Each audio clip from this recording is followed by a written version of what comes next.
എത്രയും സ്നേഹം നിറഞ്ഞ സൂസഭാഗ്യം മെത്രാപ്പൊലീത്ത, അതിരൂപതയുടെ സഹായ മെത്രാൻ ക്രിസ്തുദാസ് പിതാവേ, ഈ സമര പരിപാടിയുടെ ജനറൽ കൺവീനറും അതിരൂപത വികാരി ജനറലുമായ മോൺസിഞ്ഞോർ യൂജിൻ പെരേര,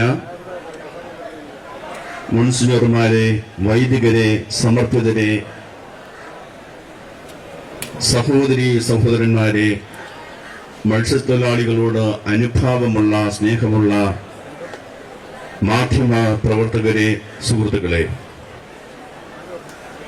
ഇപ്രകാരം ഒരു സമര പരിപാടി ഒരിക്കലും ആഗ്രഹിക്കുന്ന ഒരു ജനവിഭാഗമല്ല തിരുവനന്തപുരം ലത്തീൻ രൂപതയിലെ മത്സ്യത്തൊഴിലാളി ജനസമൂഹം എന്ന കാര്യം ഞാൻ പറയാതെ ഇവിടെ ഇരിക്കുന്ന എല്ലാവർക്കും അറിവുള്ളതാണ്.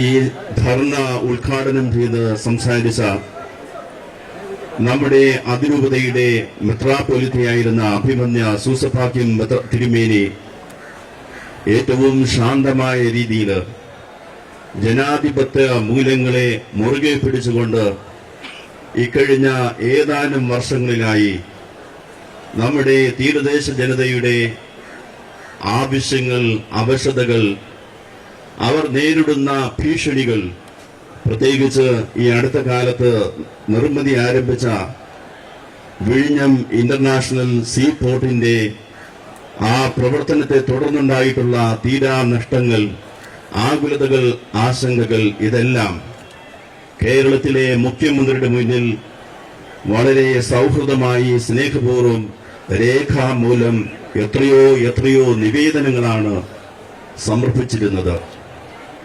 ഞാൻ ഈ പ്രക്രിയയിൽ മെത്രാപ്പൊലീത്ത ആകുന്നതിന് മുമ്പ് തന്നെ രൂപതാതലത്തിൽ സംബന്ധിച്ചതെല്ലാം ഓർക്കുന്നു. കണ്ണിൽ പൊടിയിടുവാൻ എന്നോണം കേരളത്തിലെ മുഖ്യമന്ത്രി നമ്മൾ കൊടുത്ത നിവേദനങ്ങളെ സംബന്ധിച്ച് നമ്മളോട് നേരിട്ട് സംസാരിക്കുവാൻ 1-2 പ്രാവശ്യം 2 മന്ത്രിമാരെ ചുമതലപ്പെടുത്തി. രേഖാമൂലം വ്യക്തമായ രീതിയിൽ ഓരോ കാര്യങ്ങളും എണ്ണി പറഞ്ഞ് നമ്മൾ നൽകിയ നിവേദനങ്ങളോട് 1% പോലും ആത്മാർത്ഥത പുലർത്താതെ മുടന്തൻ ന്യായങ്ങളും വിശദീകരണങ്ങളും നൽകുന്ന ഒരു സമീപനമാണ് ഇന്നുവരെ സ്വീകരിച്ചിട്ടുള്ളത്. നമുക്കറിയാം, ഇത് നിലനിൽപ്പിന്റെ പ്രശ്നമാണ്.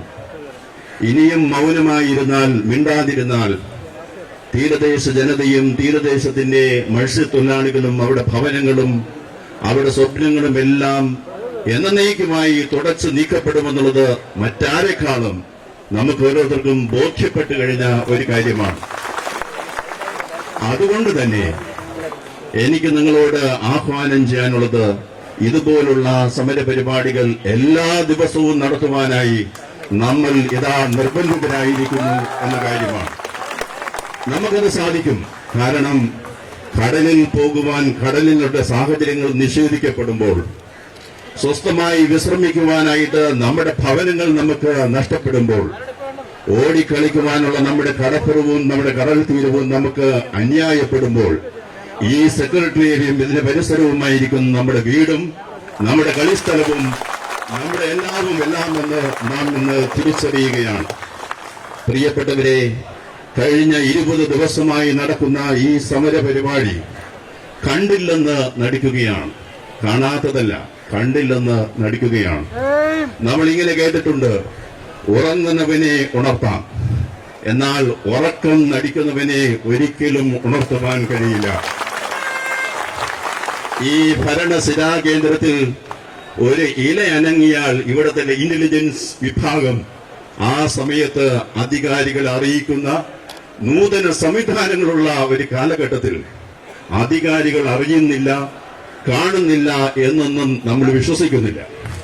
അവര് കാണുന്നുണ്ട്, അവർ കേൾക്കുന്നുണ്ട്. എന്തൊക്കെയോ കാര്യങ്ങൾ ഇതിലേക്ക് നടപടികൾ എടുക്കുവാനായിട്ട് അവരെ തടസ്സപ്പെടുത്തുന്നുമുണ്ട്. ഒരുപക്ഷെ സംഭവിച്ചുകൊണ്ടിരിക്കുന്നത് ജനത്തിന്റെ ന്യായമായ ജീവിത അവകാശങ്ങളെക്കുറിച്ചും അവരുടെ പ്രശ്നങ്ങൾക്കുള്ള പരിഹാരം കണ്ടെത്തുവാനും സമയം ചെലവഴിക്കുവാൻ ഭരണ സംവിധാനത്തിന് ഇന്ന് സാധിക്കുന്നില്ല എന്നുള്ളതാണ് ഒരു വസ്തുത. അതിന്റെ രാഷ്ട്രീയ മാനങ്ങളും അതിനെ സംബന്ധിച്ചുള്ള കാര്യങ്ങളും വിശദീകരിക്കേണ്ട ഒരു സമയമല്ല ഇത്. ഇന്ന് തന്നെ കണ്ടതെന്താണ്? പാവപ്പെട്ട മത്സ്യത്തൊഴിലാളി അവന്റെ ജീവനും സ്വത്തിനും ഭീഷണി നേരിടുമ്പോൾ അവൻ ഇരിക്കപ്പുറതിയില്ലാതെ പ്രതിഷേധം രേഖപ്പെടുത്തുവാനായി ശാന്തരായി സമാധാനത്തോടുകൂടി സമരം ചെയ്യുവാനായിട്ട് ആഗ്രഹിച്ച് അതിനുള്ള സംവിധാനങ്ങൾ ഒരുക്കി അറിയിക്കേണ്ട അധികാരികളെല്ലാം അറിയിച്ച് ഈ സമരം ശാന്തമായി മ്യൂസിയത്തിൽ നിന്ന് നടത്തുവാനായി ആഗ്രഹിച്ച നമ്മുടെ സമരം ഇവിടുത്തെ അധികാരികൾ കുതന്ത്രങ്ങൾ ഉപയോഗിച്ച് തടസ്സപ്പെടുത്തുവാനായിട്ട് സംഘടിതമായി പരിശ്രമിച്ചു എന്ന കാര്യം എത്രയും വിചിത്രമായിട്ട് തോന്നുകയാണ്. മത്സ്യത്തൊഴിലാളികൾ ഗ്രാമങ്ങളിൽ നിന്ന് അവരുടെ നാട്ടിൽ നിന്ന് ഭവനത്തിൽ നിന്ന് സമരത്തിനായി പുറപ്പെട്ട വാഹനങ്ങളെ ആളുകളെ അതാതിടങ്ങളിൽ ഇവിടുത്തെ പോലീസ് ഉദ്യോഗസ്ഥന്മാർ തടഞ്ഞു നിർത്തുക എന്ന് പറയുന്നത് 21ാം നൂറ്റാണ്ടിൽ എത്രയെത്ര സമരങ്ങളാണ് നമ്മൾ കണ്ടിരിക്കുന്നത്. വളരെ വിചിത്രമായ, ആർക്കും അംഗീകരിക്കുവാൻ പറ്റാത്ത ഒരു സമീപനമാണ്. അതിനെ നമ്മൾ അപലപിക്കുന്നു. സ്നേഹമുള്ളവരെ, മ്യൂസിയത്തിൽ നിന്ന് കൃത്യം 11 മണിക്ക് ആരംഭിക്കേണ്ട ഈ സമര പരിപാടി ഏതാണ്ട് 1.5 മണിക്കൂർ അത് താമസിപ്പിച്ചതിന്റെ പിന്നിലുള്ള ഉത്തരവാദിത്വം ഈ സർക്കാരിനാണ്. കാരണം സമരത്തിൽ പങ്കെടുക്കുവാൻ അവരുടെ ജീവിത പ്രശ്നങ്ങൾ പൊതുസമൂഹത്തിന് മുന്നിൽ മാധ്യമങ്ങളുടെ മുന്നിൽ അവതരിപ്പിക്കുവാനായിട്ട് ആഗ്രഹം പ്രകടിപ്പിച്ചു വന്ന ശാന്തരായ, പ്രാർത്ഥിക്കുന്ന, ജപമാല ചൊല്ലുന്ന പാവപ്പെട്ടവനായ മത്സ്യത്തൊഴിലാളിയെ റോഡിൽ തടഞ്ഞു നിർത്തി, അവന്റെ യാനങ്ങളെ തടഞ്ഞു നിർത്തി ഈ സമര പരിപാടിയെ പൊളിക്കാം എന്ന് ചിന്തിക്കുന്നുണ്ടെങ്കിൽ തെറ്റുപറ്റി.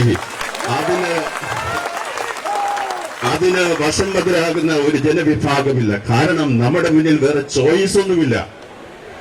നമ്മുടെ മുന്നിലുള്ളത് പോരാട്ടത്തിന്റെ, ഈ പോരാട്ടം ഇതിനൊരു റിസൾട്ട് ഉണ്ടാകുന്നത് വരെ തുടർന്നുകൊണ്ടിരിക്കും എന്ന കാര്യത്തിൽ ഏതൊരു സംശയവുമില്ല. പ്രിയപ്പെട്ടവരെ, ഞാൻ അണിഞ്ഞിരിക്കുന്നത് കുരിശാണ്. ഈ മത്സ്യത്തൊഴിലാളികളും ക്രൈസ്തവ സമൂഹവും അവരുടെ ജീവിതത്തിന്റെ സർവസ്വവുമായി കാണുന്നത് കുരിശും ക്രൂശിതനായ ക്രിസ്തുവിനെയുമാണ്. നമുക്കറിയാം, 33ാമത്തെ വയസ്സിലാണ് ക്രിസ്തു മരിച്ചത്. അവന്റെ മരണം ലോക ജനതയ്ക്ക് വേണ്ടിയുള്ളതായിരുന്നു. മോചനത്തിനും രക്ഷയ്ക്കും വേണ്ടിയുള്ള ധീരമായ ബലിസമർപ്പണമാണ് ക്രിസ്തു ചെയ്തത്. ആ ക്രിസ്തുവിൽ വിശ്വസിച്ച് ജീവിതത്തിൽ ഇന്ന് സുവിശേഷം ജീവിച്ചുകൊണ്ട് ന്യായമായ ജീവിത സാഹചര്യങ്ങൾക്ക് വേണ്ടി പൊരുതുമ്പോൾ നമുക്ക് നഷ്ടപ്പെടുവാനായിട്ടൊന്നുമില്ല. ധീരമായ രീതിയിലുള്ള ഈ സമര പോരാട്ടത്തിൽ ക്രിസ്തുവിനെ പോലെ മത്സ്യത്തൊഴിലാളി സമൂഹത്തിനു വേണ്ടി, തിരുവനന്തപുരം അതിരൂപതയിലെ തീരദേശ ജനതയ്ക്ക് വേണ്ടി ഞാൻ എന്റെ ജീവൻ സമർപ്പിക്കുവാൻ സന്നദ്ധനാണ് എന്ന കാര്യം പ്രഖ്യാപിക്കുകയാണ്. ഇന്ന് മത്സ്യത്തൊഴിലാളികള് ഈ സമര പരിപാടി നടത്തുമ്പോൾ കേവലം മത്സ്യത്തൊഴിലാളികൾക്ക് വേണ്ടിയുള്ള ഒരു സമരമല്ല ഇത്. നമുക്കറിയാം, പത്രമാധ്യമങ്ങൾ വായിച്ചാല് വളരെ സൂക്ഷ്മതയോടുകൂടി ഈ അദാനി പോർട്ട് വരുന്നതിന്റെ പശ്ചാത്തലവും അതെങ്ങനെയാണ് അത് ആരംഭിച്ചതും എന്നുള്ളതെല്ലാം വ്യക്തമാണ്. ഈ രാഷ്ട്രത്തിനോ ഈ രാജ്യത്തിനോ കേരളത്തിനോ ഈ പോർട്ട് കൊണ്ട് ഒരു നന്മയും സംഭവിക്കുവാൻ പോകുന്നില്ല. ധാരാളം നഷ്ടങ്ങൾ മാത്രമേ സർക്കാർ തലത്തിൽ ചിന്തിച്ചാൽ പോലും ഈ പോർട്ടിനുള്ളൂ. ആ വിഷയങ്ങളിലേക്ക് പോകുന്നില്ല. നാളെ മുതൽ നമ്മൾ ആ കവാടത്തിലാണ് നമ്മുടെ ഉറക്കവും ഊണും വിശ്രമവും കളിയും എല്ലാം എന്നുള്ള കാര്യവും നമുക്ക് വിസ്മരിക്കാതിരിക്കാം. പ്രിയപ്പെട്ടവരെ, ആരെങ്കിലും എന്തെങ്കിലും പറഞ്ഞ് നമ്മളെ തെറ്റിദ്ധരിപ്പിക്കുവാനുള്ള ശ്രമങ്ങളുണ്ടാകും, സ്വാഭാവികമാണ്. വിവിധ രാഷ്ട്രീയ പാർട്ടികളിൽ വിശ്വസിക്കുന്നവരും രാഷ്ട്രീയ പാർട്ടിയിൽ അംഗമായിരിക്കുന്നവരുമായ സഹോദരങ്ങൾ നമ്മുടെ കൂട്ടത്തിലുണ്ട്. നമ്മൾ രാഷ്ട്രീയത്തിന് അതീതമായി ഒരു ജനതയുടെ ഒരു സമൂഹത്തിന്റെ നിലനിൽപ്പിന് വേണ്ടിയുള്ള പോരാട്ടത്തിൽ എന്ത് രാഷ്ട്രീയമാണ്? വികലമായ കാഴ്ചപ്പാടുകളോട് ചിന്തിക്കുന്നതിന് മാത്രമേ രാഷ്ട്രീയ കാരണങ്ങളുടെ പേരിൽ അങ്ങോട്ടും ഇങ്ങോട്ടും ചരട് വലിക്കുവാനും പിന്തിരിപ്പിക്കുവാനും സാധിക്കുകയുള്ളൂ എന്ന കാര്യം വിസ്മരിക്കാതിരിക്കുക. അതുകൊണ്ട് എനിക്ക് പറയുവാനുള്ളത്, നമ്മൾ വിശ്വസിക്കുന്ന ദൈവം സമരം ചെയ്യുന്ന പോരാളിയുടെ പക്ഷം നിൽക്കുന്ന ഒരു ദൈവമാണ്.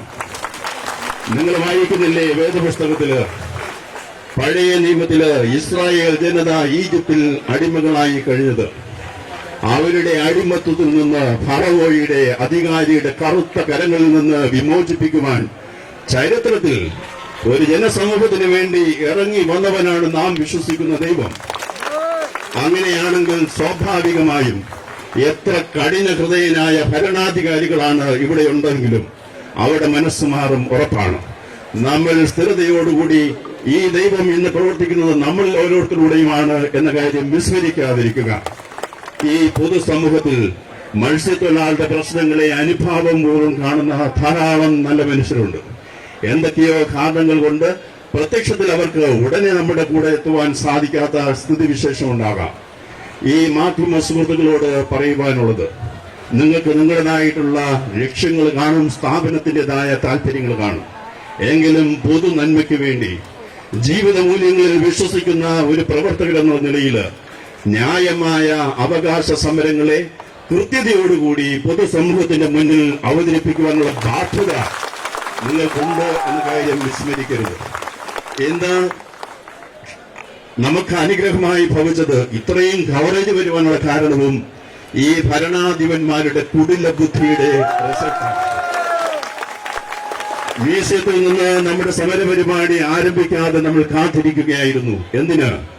സമരം ചെയ്യുവാനായി യാനങ്ങളിൽ പുറപ്പെട്ട ആളുകളെ, അവരുടെ വാഹനങ്ങളെ കടത്തിവിടാതെ, അവരിവിടെ എത്താതെ ഈ സമരപരിപാടി ആരംഭിക്കില്ല എന്ന ധീരമായ നിലപാടെടുത്തതിന്റെ ഭാഗമായി ഇവിടത്തെ ഹൈവേകളും ബൈവേകളും ബ്ലോക്കായപ്പോൾ അവർക്ക് മനസ്സിലായി ഇത് നിസ്സാരരായ കാര്യമില്ല. പഴയ നിയമത്തിൽ വായിക്കുന്നില്ലേ, ഈജിപ്തിലെ അടിമത്തത്തിൽ നിന്നുള്ള മോചനത്തിലെ കഠിന ഹൃദയനായ ആ ഫറവോയ്ക്കെതിരെ ദൈവം എന്തൊക്കെയാണ് ചെയ്തതെന്ന് ഓർക്കുന്നില്ലേ? സൽബുദ്ധിയുള്ള നമ്മുടെ അധികാരികൾക്ക് മനസ്സിലായി ന്യായമായി ശാന്തമായി നടത്തുന്ന ഈ സമരപരിപാടിക്ക് തന്ത്രങ്ങൾ ഉപയോഗിച്ച് അതിനെ ബ്ലോക്ക് ചെയ്ത് ഒരു ജനവിഭാഗത്തിന്റെ സാമാന്യ ബുദ്ധിയുള്ള ആ പ്രവർത്തനങ്ങൾക്ക് തടസ്സം സൃഷ്ടിക്കാമെന്ന് വിചാരിച്ചാൽ അത് സാധ്യമല്ല. അതുകൊണ്ട് തന്നെ ന്യായമായിട്ടുള്ള ഈ സമരപരിപാടികൾ ഇനി വരുന്ന ദിവസങ്ങളിൽ ഒന്നിനു പിറകെ ഒന്നായി അത് സംഘടിപ്പിക്കുവാൻ നമ്മൾ നിർബന്ധിതരാകുന്നു. കാരണം നമ്മുടെ അവകാശങ്ങൾ അത് കാര്യമായ രീതിയിൽ പരിഹരിക്കുവാൻ, നടപടികൾ കൃത്യമായിട്ട് ഉണ്ടാക്കുവാനുള്ള സന്നദ്ധത നമ്മുടെ ഭരണാധികാരികൾക്ക് ഉണ്ടാകുന്നതുവരെ നമ്മൾ ഇതിൽ നിന്ന് പിന്മാറിയിട്ട് ഒരു കാര്യവുമില്ല. നമുക്ക് വേറെ ചോയ്സ് ഇല്ല. തീരദേശ ജനത, നമ്മുടെ രൂപതയിലുള്ള ഭൂരിപക്ഷം പേരും കടലോര ഗ്രാമങ്ങളിലാണ്. ആ ഗ്രാമവാസികൾ ജീവിതം നേരിൽ കാണുവാൻ ഭരണാധികാരികൾ ആരെങ്കിലും തുനിയുന്നുണ്ടോ എന്ന് ചോദിച്ചാൽ നിസ്സംഗതയാണ്. അവർക്ക് എല്ലാറ്റിനും സമയമുണ്ട്. വരാത്തതെന്തേ? നമ്മുടെ തീരങ്ങളിലൂടെ ഏതെങ്കിലും സർക്കാർ ഉദ്യോഗസ്ഥനോ ഭരണാധികാരിയോ നമ്മോടൊപ്പം വന്ന് നമ്മുടെ കുടിലുകളും നമ്മുടെ ജീവിത രീതികളും നമ്മുടെ മത്സ്യബന്ധന ഉപാധികളും തടസ്സപ്പെട്ടു നിൽക്കുന്ന, നമ്മുടെ തീരത്ത് മുറ്റമില്ലാത്ത അല്ലെങ്കിൽ കടപ്പുറം നഷ്ടപ്പെട്ട ആ സാഹചര്യങ്ങളൊക്കെ മനസ്സിലാക്കുവാനായിട്ട് അവർക്ക് കഴിയുന്നില്ല. 4.5 വർഷമായി 300ഓളം കുടുംബങ്ങൾ നമ്മുടെ വലിയതുറ FCI ഗോഡൌണില് മനുഷ്യോചിതമില്ലാത്ത സാഹചര്യങ്ങളിൽ ക്യാമ്പുകളിൽ കഴിയുകയാണ്. ഈ ഭരണസിരാ കേന്ദ്രത്തിൽ നിന്ന് 6 കിലോമീറ്റർ മാത്രമേ ദൂരെയുള്ളൂ. ഞാൻ 2 പ്രാവശ്യം അവരെ സന്ദർശിച്ചു.